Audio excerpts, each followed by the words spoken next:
Hello everyone and welcome to this video. I really appreciate you being here and that you could manage time to click on this video, and thanks for watching, thanks for tuning in, and yeah, I'm really happy you came. So this was the first year I tried the Goodreads reading challenge, and my goal was to read 40 books this year in 2020, but I was able to read only 32 books. So yeah, I failed. But that doesn't matter because 1, 2020 doesn't count, and 2, I read a few of really great books, and that is what my video is today, guys. These are the best books I read in 2020, or my favorite books I read in 2020. So let's start with the video. You're watching just one more chapter. First book, or the first two books that I am going to talk about, are very well known, and these are both The Hobbit and Lord of the Rings, both written by the legendary J.R.R.R. Tolkien. Now both of these books are probably the most famous fantasy book out there, both of these, and this is said to be the best fantasy book ever. This book has inspired so many fantasy writers that we see today, and yeah, I read both of these books in 2020 and I loved the experience. I can't really describe it in words how wonderful Lord of the Rings felt like when I read it. And Hobbit is like the prequel to Lord of the Rings, it is like the little brother. And Hobbit actually is very simple, and it was originally published as a children's book, and Lord of the Rings is very big and it is quite difficult to read as well compared to the Hobbit. I don't think I have to tell you guys about the plot because most of the people who are on BookTube know what Lord of the Rings is about, right? Basically it is a story of good and bad, good and evil. We read about a ring that has powers beyond one's imagination. We read about Frodo and Bilbo and Sam and people.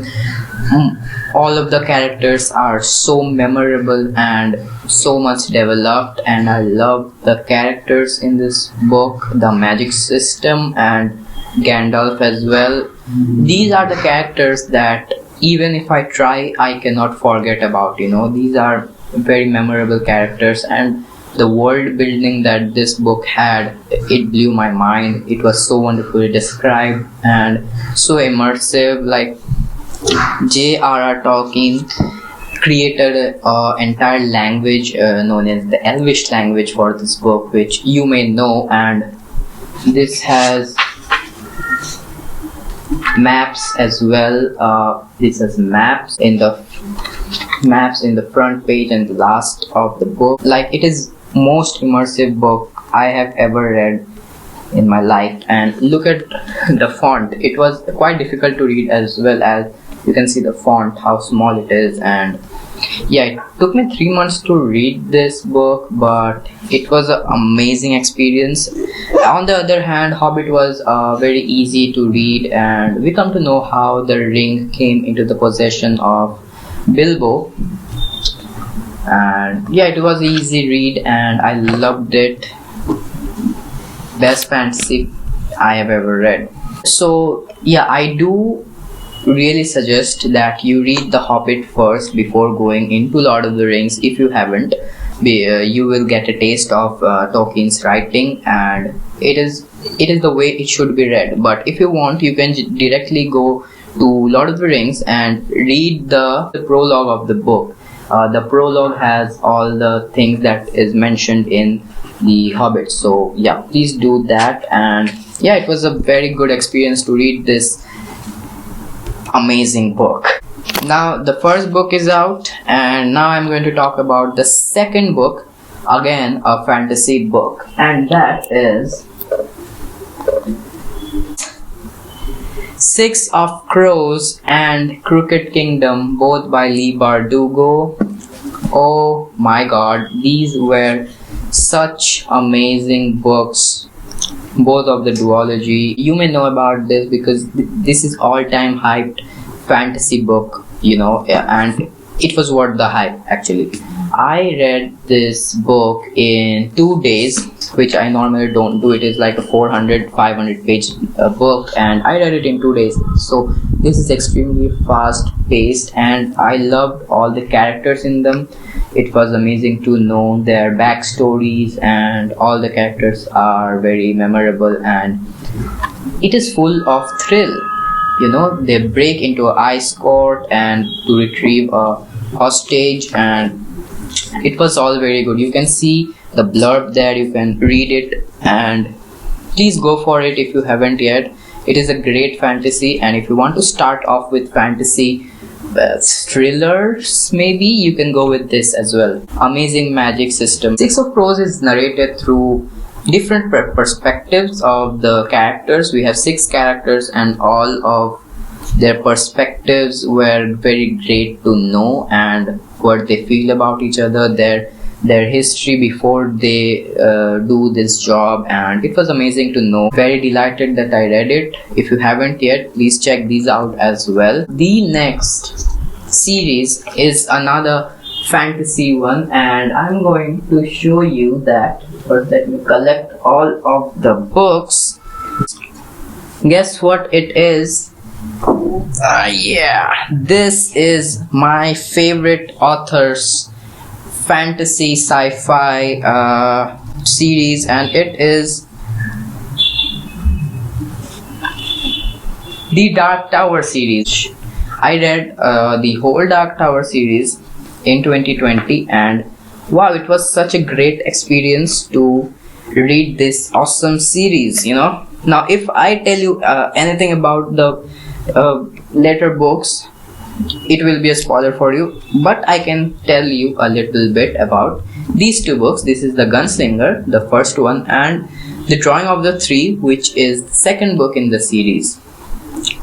The Gunslinger follows Roland, who is the main character in the whole series, and he is following the Man in Black across a desert. The first book is not really great. I don't think it is.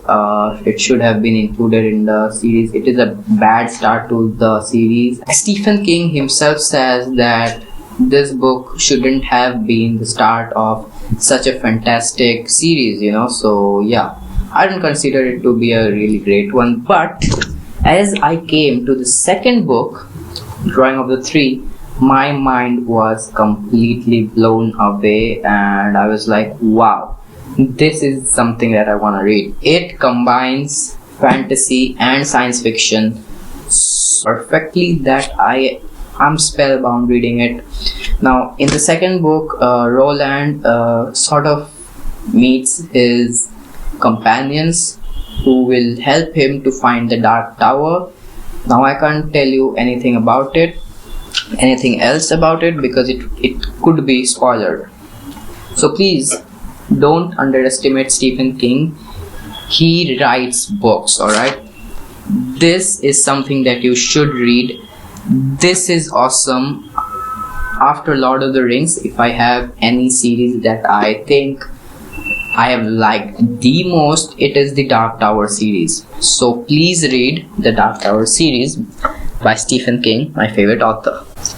Alright, so we have completed our fantasy books. Now let me show you another great book, and that is The Hate You Give by Angie Thomas. Now, I started this book when George Floyd was killed and the Black Lives Matter movement started, and coincidentally I had this book in my shelf. So I picked this book up that day, and I started this book after dinner, and I was obsessed with this book, and I lost a lot of sleep that night. I love this book, it had so many aspects that I thought were great, and yeah, just This is a phenomenal book. If you want to experience what racism may feel like to the black people, you should read this one. And it is a funny book. It has some funny elements, and in the back of the book you can see what's the point of having a voice if you're gonna be silent. So it has great quotes, it has great writing, it has comedy, it has emotion. Yeah, it is a great book, and I finished it in 2 days maybe, and I could feel what Star must be going through, right?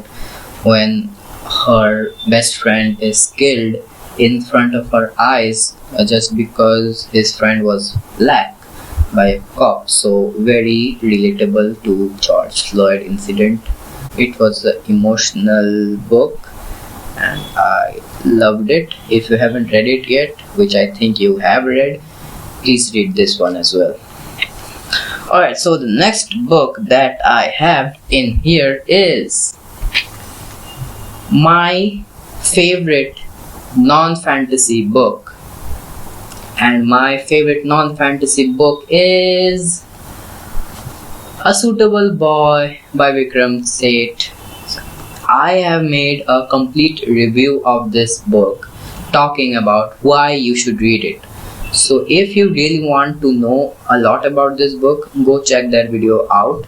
But this book was brilliant, and I spent 2 months of my life reading this book, and I got connected to the characters to extent that I was literally sad when this book ended. I wanted it to last forever. You rarely get books which has such a beautiful writing, and you can spend so much time with the characters in these 1500 pages. Wow. And the descriptions of India and the topics this book talks about, like caste system in India, Hindu Muslim rights in India, and just the Indian culture, it picks up those aspects so beautifully, and Vikram Seth has done a wonderful job in writing this book. Now, wow, this book was really amazing. It blew my mind, and it was an emotional one, it was a funny one, just like He to Give. Wow, Vikram Seth maybe can become one of my favorite authors. I am going to pick up one of his other books as well later in 2021. So wow, this book was awesome. Go check out my review on this book if you want to know a lot about it. The next book that I am talking about is It by Stephen King. Now, you can see I am a great fan of Stephen King, and this was my introduction to Stephen King. This was such a horrifying book and terrifying book. Wow, it was amazing to read this one, and it is a long book too. It is around 1300 pages. It is around 1200 pages, and wow, such a great book it is. It is about the Pennywise clown, the dangerous clown that has huge fandom.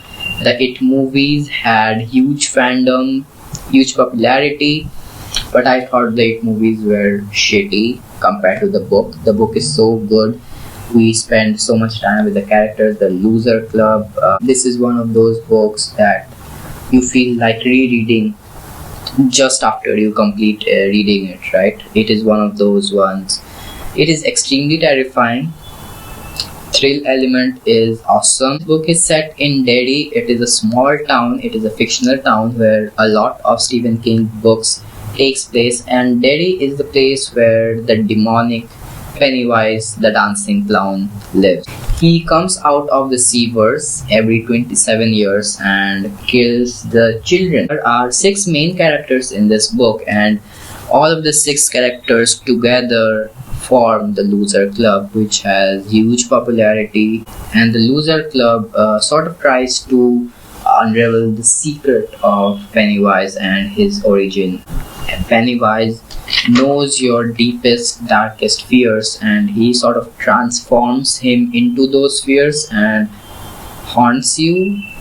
It was a terrifying book. Book is divided into the adulthood and the childhood of the Losers Club, and we sort of follow them through the first chapter is dedicated towards their childhood and the second chapter is dedicated towards their adulthood. So it was great contrast was drawn, and I love that as well.